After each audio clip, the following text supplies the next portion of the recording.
I'm sorry. So I will speak English. I have another topic, a little bit different from previous ones. So, but I think it still fits with this section. And this topic is regarding elderly care policies in the Czech Republic. And I'm focusing on this country because I live there. And of course, I am also focusing on this country because it represents one of the post-socialist countries, and this type of analysis are not usually done in these countries, and what I do in my presentation or what I did. So I am focusing on the development of elderly care policies since 1948, when the communist regime was established in previous Czechoslovakia up to present, and I am focusing on this historical. Not only on this historical perspective, but also on the gender perspective, or I combine these two perspectives together. In this analysis, I am focusing not on the system, but especially on the conditions which are created for informal carers. It means for people who provide care for seniors at families or in families. No. Yeah. So first, let me give you some basic information which is regarding the Czech Republic. So there is also quite high percentage of people who are at the age of 65 and older. So this percentage in population is now about 18%. And but on the other hand, the Czech Republic belongs to the country which provide quite a huge amount of informal care in families. The number of informal carers is estimated about 300,000 carers, and most of them, almost about 80%, creates women at the age from 40 to 65. It means that most of these women are still in the economically productive age.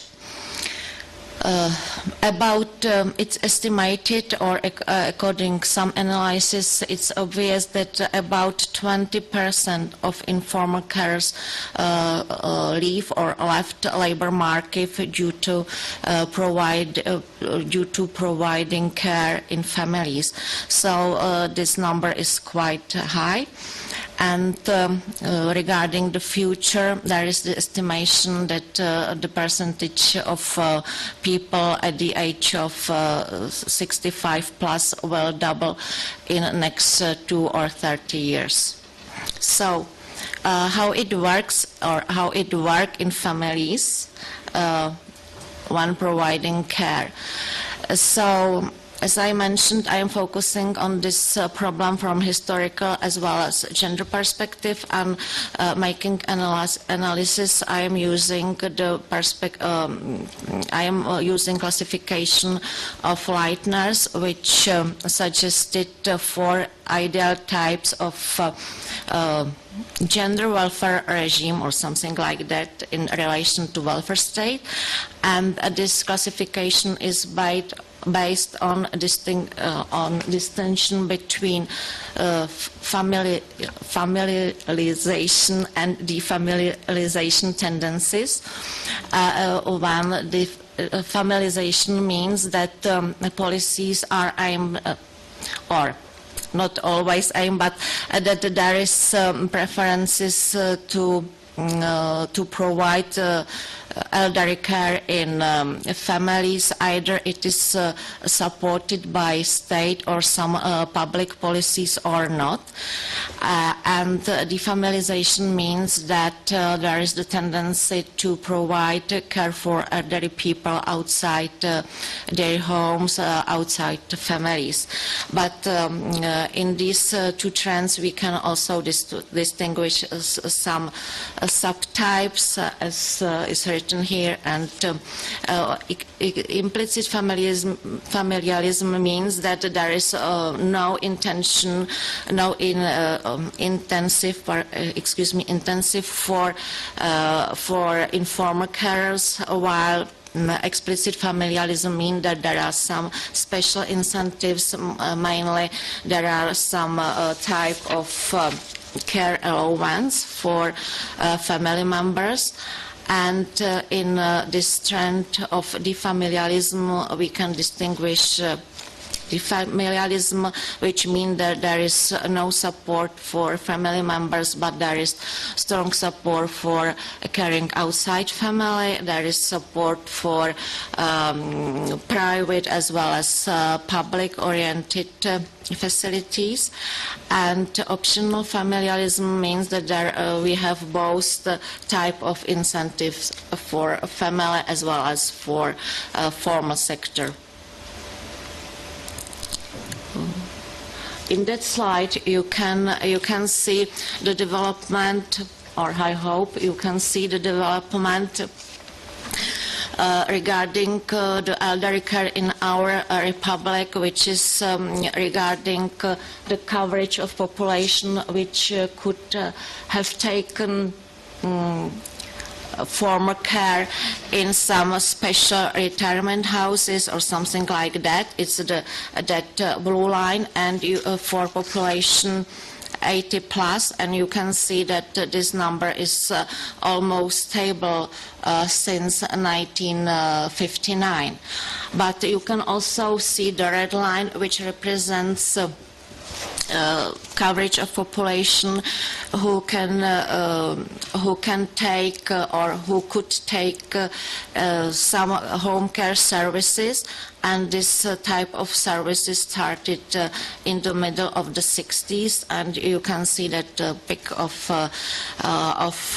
this using was some in around the millennium, and then this line is going down again.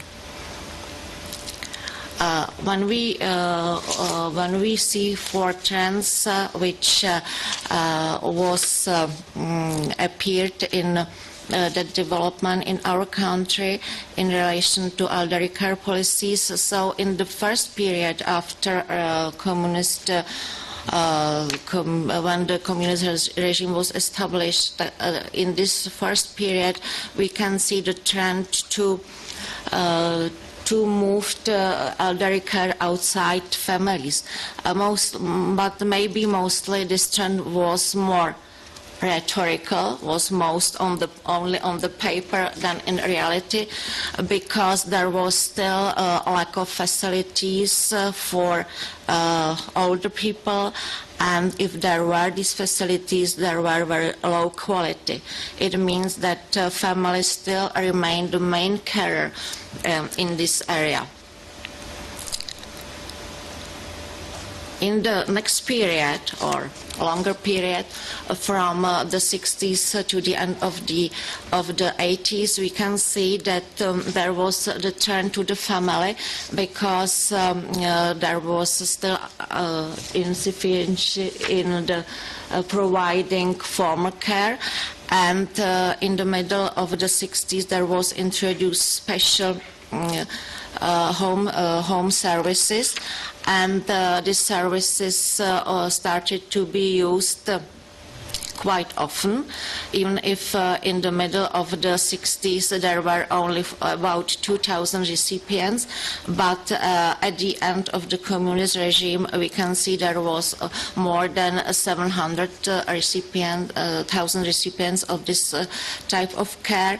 and 2 years ago this amount was over 100,000 recipients.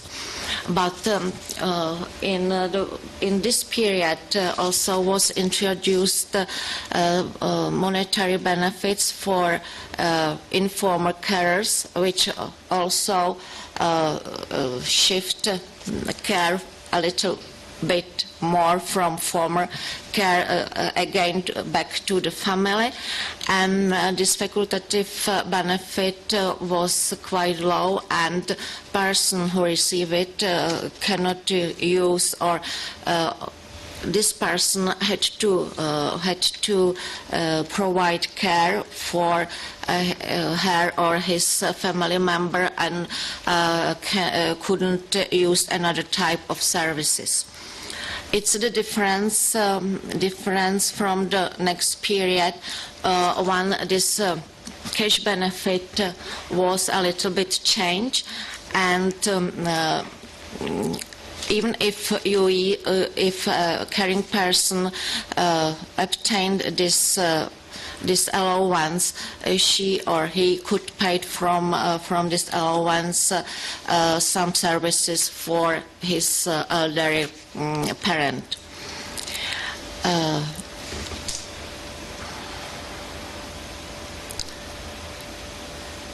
There was bigger change in a new millennium around the year 206, when a new model of financing social services was implemented in our country, and it means that this care allowance wasn't intended more for caring person, that means for a family care, but is intended for recipient of care. It has one positive effect, that a person who is taking care can decide herself or himself what type of care he or she wants to take. But on the other hand, the situation of informal care started to be more difficult, because this informal care started to be dependent on recipient of this allowance. The last change is regarding, or this change hasn't been realized yet, but there is a government proposal for the future period, and this government proposal is regarding the time for right, which shift the orientation of elderly care policies from explicit familialism to more optional familialism, or optional version of defamiliarization, because according to this governmental proposal, there can be 3 months care leave for informal carers.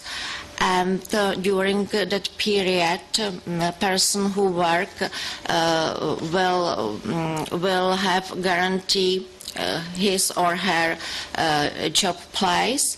That means that after when stop caring after this period, a person can go back to his or her job, and during this 3 months care leave, a given person will receive the 60% of daily sickness assessment base, which means that he or she will receive something like salary or something like that.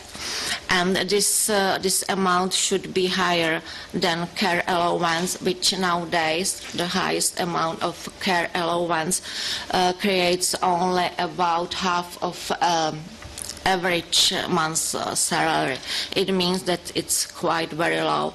In euros, it is about 500 euros, while the average wage is more than 1,000 euro now. So I think that this special measure will be very helpful for people who at the same time work and care, but this measure is not very helpful for people who has been providing care for a longer time, more than 1 year or 2 years, and who left labor market due to this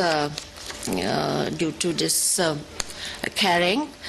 And I think that this type of measures should be supplemented with some other measures, which is regarding people who are caring for a long time and who are outside labor market, even if they are still in the economically active wage. I think that this measure should be supplemented especially by development of so-called respite services, which is lacking in the Czech Republic, which is very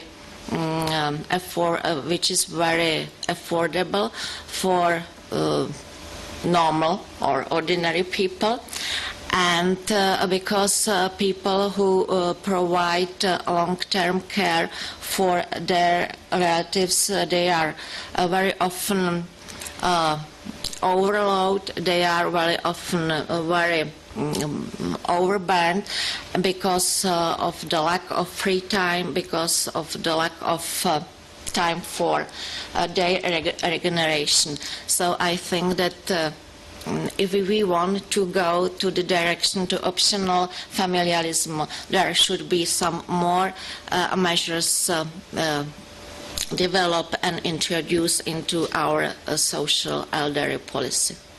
Thank you for your attention. Okay, thank you very much.